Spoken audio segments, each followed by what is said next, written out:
Jika akad haji furoda itu gharar, mengapa ANB membuka haji furoda? Apakah ANB punya pertimbangan lain? Yang pertama, barangkali apa yang saya sampaikan ini tidak dipahami sebagai sanggahan untuk pendapat siapapun, tapi lebih tepatnya dipahami sebagai penjelasan kenapa Anda mengambil sikap demikian. Dan orang punya hak untuk menjelaskan alasan kenapa dia mengambil sikap tertentu. Karena itu kalaupun misalnya sudah ada video yang beredar dari Ustadz A, Ustadz B, Ustadz C, kok ANB tidak membuat video yang sama? Karena kita tidak ingin dipahami sebagai sanggahan. Namun kalau misalnya ditanya, kenapa kamu seperti ini? Kami punya alasan. Selanjutnya, berkaitan dengan masalah haji yang ada di negara kita. Kalau kita lihat bahwa di negara ini sebelum tahun 2025, untuk keberangkatan haji itu ada 3 jalur utama. Haji reguler, haji plus atau haji khusus, dan yang ketiga adalah haji furoda. 2 yang pertama ini kuota. Pemerintah Saudi memberikan kuota kepada pemerintah Indonesia untuk memberangkatkan haji masyarakat Indonesia. Karena ini sifatnya kuota, maka visanya gratis, tidak berbayar. Dan itu semuanya adalah haknya pemerintah, dari pemerintah ke pemerintah. Sementara untuk yang ketiga, yaitu furoda, ini di luar kuota. Karena furoda ini pada asalnya adalah hak yang diberikan oleh kerajaan Saudi kepada para emir untuk kemudian mengundang siapapun yang dia inginkan agar datang berhaji. Sehingga dia visa dari pribadi untuk pribadi. Nah, visa emir ini kemudian dikumpulkan lalu dijual oleh broker dengan nilai tertentu dan jadilah visa furoda yang resmi, karena itu legal baik dari pemerintah Indonesia maupun dari pemerintah Saudi. Dari 3 jenis haji ini, saya pribadi memandang, dan ini juga pernah saya diskusikan dengan beberapa asatidzah, semuanya tidak lepas dari gharar, baik reguler, khusus maupun furoda. Ghararnya reguler di mana, Pak? Ghararnya reguler, 1, waktunya nggak jelas. Yang kedua, harganya nggak jelas. Sehingga kita misalnya mendaftar tahun ini, Anda akan antri berapa lama? Katanya sampai 30 tahun. Antara 20 sampai 30 tahun. Pastinya kapan? Tidak tahu. Ketika Anda melakukan akad jual beli jasa, tapi kapan jasa itu diberikan? Tidak tahu, orang tidak akan mengikutinya. Orang tidak akan mau untuk mengambilnya. Karena jasanya nggak jelas. Saya mau daftar SD untuk anak saya. Kapan mulai sekolah? Wallahu a'lam. Ini masuk kategori transaksi gharar. Apalagi biayanya juga nggak jelas. Terus nanti biayanya berapa? Fixnya. Pokoknya sekarang kamu bayar 25 juta, nanti fixnya berapa? Tergantung keberangkatan. Bisa mahal, bisa murah. Sebelum tahun atau sebelum pandemi, relatif lebih murah. Pasca pandemi, 2024, 2023, ada kenaikan. Sehingga sempat ramai untuk yang reguler. Banyak kaum muslimin yang terdaftar di reguler tidak sanggup untuk bayar lebih karena kenaikannya terlalu jauh dari yang sebelumnya. Harganya nggak jelas, waktunya nggak jelas. Bukankah itu gharar? Kita sepakat ini gharar. Yang plus juga sama, yang haji khusus. Kapan waktu keberangkatannya? Tidak tahu. Daftar sekarang bisa antri antara 5 sampai 7 tahun. Terus nanti kalau sudah 2 tahun mengendap, Anda bisa ajukan percepatan. Apakah percepatan itu pasti dikabulkan? Belum tentu. Bisa dikabulkan, bisa tidak. Tapi yang jelas, waktu tunda Anda antara 5 sampai 7 tahun. Di saat kita punya waktu yang juga rentangnya nggak jelas, berarti kapan jasa itu kita terima? Wallahu a'lam. Harganya juga sama, tidak jelas. Antara 10.000 sebagian travel sampai 20 sekian ribu. Sehingga juga tidak jelas nilai fixnya. Dan itu semuanya terjadi pada haji kuota. Maka haji ini gharar yang reguler, haji plus gharar, sementara yang furoda juga gharar. Ghararnya ada di mana? Belum tentu dapat visa. Karena dalam hal ini tergantung kebijakan dari pemerintah. Kadang dibuka longgar, kadang disempitkan. Dah, berarti 3 ini semuanya ada gharar. Selanjutnya, ketika kita sepakat bahwa semuanya ada gharar, mau bagian pertama, kedua maupun ketiga, semuanya ada gharar. Terus apakah gara-gara keberadaan gharar kaum muslimin jadi nggak bisa berhaji? Sementara jalur yang utama cuma 3 ini. Ada jalur yang lain kan, tapi jalur khusus ya, seperti undangan pemerintah, pejabat dan seterusnya. Nggak mungkin rakyat mengandalkan itu. Yang ada hanya 3 kemungkinan ini. Sehingga di 3 kemungkinan ini semuanya goror. Baik pertama, kedua maupun yang ketiga. Apakah gara-gara ada gorornya kita jadi nggak bisa haji? Ini goror nggak boleh, ini goror nggak boleh, ini goror nggak boleh. Jadi kita semuanya nggak bisa haji. Maka berlakulah satu kaidah, idza dhaqal amru ittasa'a wa idza ittasa'a dhaqa. Ketika ada satu kondisi yang itu semua sisi sempit, maka dibuat lebih longgar. Dan kalau terlalu longgar, dibuat lebih sempit. Ideal itu ada di tengah. Sehingga kalau terlalu sempit, dibuat longgar. Ketika longgar, dibuat menyempit. Ini semuanya goror. Anda mau daftar dimanapun, ketabrak dengan larangan. Wa idza dhaqal amru ittasa'. Dan kaidahnya, apabila ada sesuatu yang sempit, maka dia dibuat lebih longgar. Baik. Sehingga dengan pertimbangan ini, siapapun yang daftar haji, posisi dia sebagai rakyat dengan jalur yang umumnya dipakai oleh masyarakat, tidak akan pernah lepas dari yang namanya pelanggaran. Tapi itu diizinkan, karena tidak ada sisi yang lain. Tidak ada jalur yang lain yang memungkinkan. Kecuali kalau misalnya, bisa berangkat dari Jepang, bisa berangkat dari Korea, atau ke negara-negara non-muslim, sehingga kita punya visa yang resmi. Ya, cuman peluang itu kan kecil. Anda adalah masyarakat Indonesia, yang tentu saja berangkat dari Indonesia. Nggak mungkin kita berangkatkan semuanya ke luar negeri, kita pencar-pencar ke negeri kafir, baru kemudian haji. Selanjutnya, posisi goror itu bisa diperkecil. Posisi goror itu bisa diperkecil. Sehingga ketika gorornya diperkecil, maka status goror itu menjadi ditoleransi. Sebab goror itu ada 2. Ada goror mu'tabar dan ada goror mughtafar. Goror mu'tabar, goror yang diperhitungkan, itu goror yang nilainya besar dan menyebabkan resiko kerugian yang besar, yang disebut dengan goror fahish atau goror yang disepakati itu dilarang. Karena goror seperti ini mirip seperti judi.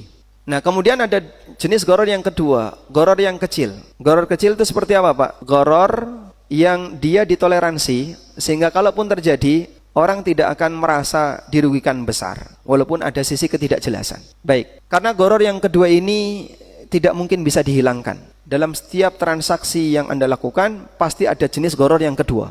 Bapak beli HP misalnya. Ketika Bapak beli HP, ya, Anda kan tidak membongkar isinya. Anda tidak membongkar IC-nya, Anda tidak lihat semuanya. Tapi Anda cuma cek. Ketika dicek, sudah memenuhi standar ISO telepon, ISO SMS, ISO WA, Anda beli. Tapi Anda nggak tahu dalamnya kayak apa. Dan praktek ini hukumnya apa? Ada gorornya, tapi goror yang ditoleransi. Beli mobil bekas, bahkan termasuk yang baru, bongkar mesin enggak? Tidak. Anda tidak tahu dalamannya, tapi Anda bertransaksi. Itulah yang dimaksud dengan goror yang kecil. Sehingga goror kecil seperti ini hukumnya boleh. Nah, jika ada transaksi yang punya potensi goror besar, maka diperkecil. Cara memperkecil goror gimana, Pak? Cara memperkecil goror adalah, pertama, salah satunya ditunggu. Seperti larangan Nabi SAW tentang jual beli ijon. Jangan ditransaksikan ketika buahnya masih kecil, tapi tunggu ketika memungkinkan untuk dipanen. Beliau ditanya, kapan memungkinkan dipanen? Wa mazahuha ya Rasulullah. Kapan tanaman itu atau buah-buahan itu boleh untuk dipanen? Kata beliau, hatta ihmarrat awis farrat. Sampai dia sudah menguning atau memerah. Sehingga ketika buahnya sudah menguning atau memerah, boleh ditransaksikan. Maka butuh waktu untuk ditunda biar memperkecil potensi tidak jelas tadi. Baik, itu kan berlaku untuk buah, Pak. Kalau berlaku untuk visa apa, Pak? Karena visa kalau ditunggu juga kita tidak tahu. Sama-sama tidak jelas. Nah, di posisi ketika objeknya tidak jelas, maka akadnya dibuat gantung dengan adanya hak khiyar syarat. Dengan adanya hak khiyar syarat. Atau hak khiyar ru'yah. Dan praktek itu dilakukan oleh para sahabat. Utsman bin Affan radhiyallahu anhu tinggalnya di mana? Di Madinah. Beliau pernah menjual tanah kepada Thalha bin Ubaidillah dan tanahnya ada di Kufah. Dan ketika Utsman diingatkan sama orang, faqad ghabinta, kamu nanti rugi, kamu nggak tahu tanahmu. Utsman tidak pernah melihat tanah itu. Thalha juga tidak pernah melihat tanah itu. Cuman Utsman diberitahu bahwa Utsman punya hak tanah di Kufah. Seperti apa tanahnya, Utsman belum lihat. Thalha juga sama, beliau belum pernah lihat tanah itu. Maka mereka berdua berangkat ke Kufah. Transaksinya di Madinah, tapi gantung sampai Kufah. Nah, ketika mereka diingatkan, kamu nanti rugi karena nggak jelas tanahmu kayak apa. Apa jawab Utsman? Aku tidak rugi. Liyal khiyar, aku punya hak khiyar. Li'anni lam aral ardo, karena aku belum pernah lihat tanah itu. Sehingga Utsman punya hak khiyar nanti kalau sudah sampai sana, oh kok ternyata bagus tanahnya, subur, tanamannya banyak, harganya sekian nggak cocok, tak batalkan transaksinya, boleh. Tolha juga sama, saya juga punya hak khiyar. Sehingga nanti saya punya hak, harga sekian, kok tanahnya kurang bagus, saya punya hak untuk tidak jadi beli. Sehingga di posisi ketika objeknya tidak jelas, diperkecil gorornya dengan cara apa? Ada hak khiyar. Keberadaan hak khiyar itu memberi kesempatan bagi yang bersangkutan untuk memilih lanjut atau tidak. Di posisi tidak jelas tadi, kemudian selanjutnya diberi hak khiyar untuk mengambil pilihan nanti setelah kejelasan ada, apakah lanjut atau tidak. Sehingga goror yang besar jadi kecil karena digantung dengan hak milih di bagian akhir setelah ada kejelasan. Mafhum seperti ini? Baik. Contoh yang lain. Ada gubernur Mekah di zaman Umar bin Khattab radhiyallahu anhu, namanya Nafi' bin Abdul Harith, yang beliau membeli sebuah rumah milik Sofwan bin Umayyah. Sofwan bin Umayyah. Nah, Nafi' ini minta izin kepada Sofwan, akan aku laporkan kepada Amirul Mukminin di Madinah mengenai rumah ini. Rumah ini dibeli untuk dijadikan penjara, dan riwayat ini ada dalam Sahih Bukhari. Saya akan laporkan kepada Amirul Mukminin. Kalau beliau sepakat, saya lanjut beli. Kalau beliau tidak sepakat, saya batalkan. Sehingga akadnya di Mekah, tapi lapor dulu ke Madinah. Apakah kira-kira Nafi' bin Abdul Harith kirim gambar dan foto WA? Atau beliau butuh waktu untuk datang ke Madinah, balik lagi ke Mekah? Sehingga butuh waktu minimal perjalanan saja setengah bulan. 7 hari berangkat, 7 hari balik. Akadnya gantung. Dan gantungnya itu disepakati oleh keduanya. Nanti kalau Umar setuju, lanjut. Kalau Umar gak setuju, ya batal. Padahal sudah dilakukan akad.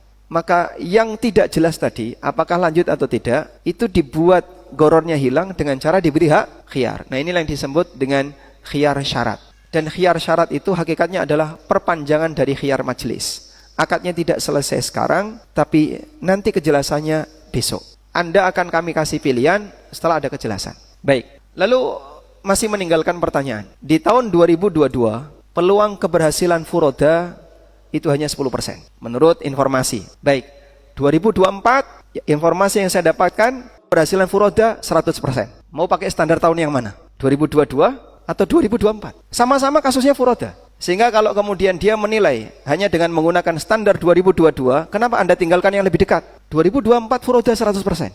Sehingga kalau disebut jika ada transaksi dengan peluang keberhasilan 10%, itu gorornya besar sekali. Bagaimana dengan transaksi yang keberhasilan 100%? Sama-sama furoda. Kalau dia menggunakan standar 2022, kenapa standar 2024 ditinggalkan? Padahal sama-sama kejadiannya furoda. Dan lebih dari itu, faktor kegagalan yang terjadi pada reguler maupun yang terjadi pada plus juga ada. Berapa persen orang yang gagal berangkat karena dia nggak bisa bayar? Berapa persen yang gagal berangkat karena meninggal dengan waktu penundaan yang demikian lama, selama 30 tahun? Kenapa itu tidak dihitung? Jika sama-sama menghitung faktor kegagalan. Maka di sini ada sisi goror, di sini ada sisi goror. Terus di furoda, kenapa masih Anda menggunakannya? Yang tadi, hak khiyar itu tidak dihilangkan. Jamaah kami semuanya memiliki satu poin klausul, jika visa tidak keluar 100% uang kembali. Jika visa tidak keluar 100% uang kembali. Sebagaimana itu juga ada dalam reguler. Kalaupun jamaah meninggal dan tidak ada yang mau melanjutkan, uang bisa ditarik kembali. Sehingga posisi hak khiyar inilah yang menyebabkan sisi gorornya tadi diperkecil. Bukan hilang ya, sisi gorornya jadi kecil. Besar menjadi kecil. Jika kita menganggap bahasanya dengan goror kecil itu menjadi boleh, maka ketika kita menilai reguler boleh karena visanya adalah kuota yang dijamin oleh pemerintah, khusus juga boleh karena dijamin oleh pemerintah, di sini juga sama. Kami memang tidak ada jaminan dari pemerintah, tapi untuk furoda di bagian ini ada hak khiyar. Begitu kejelasan terjadi, dia punya hak pilih, lanjut atau batal. Baik, masih meninggalkan pertanyaan. Tapi akadnya tidak diulang. Akadnya di furoda tidak diulang. Sehingga ketika ada goror besar, akad sudah dilakukan. Ketika sudah ada kejelasan antara visa keluar dan visa tidak keluar, kenapa akadnya tidak diulang?